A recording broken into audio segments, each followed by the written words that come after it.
I'm Matt, welcome to Matt Hearts Ice Cream. Today we'll be trying Dairy Queen's Blizzard of the Month for October, pumpkin pie. Now I'm a little bit concerned about, the pumpkin pie being the Blizzard of the Month for October. I mean, traditionally, at least in America, pumpkin pie has been reserved for November for Thanksgiving. But I guess with all the pumpkin product coming out right now, you better strike first or risk people getting sick of pumpkin by Turkey Day. Now the pumpkin pie blizzard's got 580 calories with 20 grams of fat, which makes it practically low-cal when compared to some of the blizzards I've been trying lately. Still, this is a sometimes treat, and you should exercise all this off, because the more exercise you get, the more ice cream you get to eat.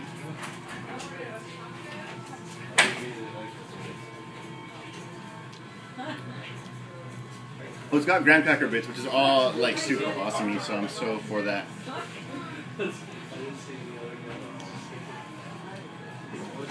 It's got like a real mellow pumpkin-y flavor, so like me personally, I love pumpkin pie cheesecake way more than regular pumpkin pie because it kind of just mellows it out and stuff like that. But this is really pretty good for that. It's got a little nutmeg on top in case you can't tell.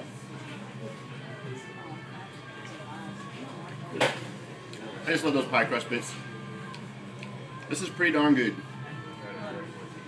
So on a scale of 1 to 5, I'm going to give Dairy Queen's Blizzard of the Month for October pumpkin pie 4 scoops of happiness.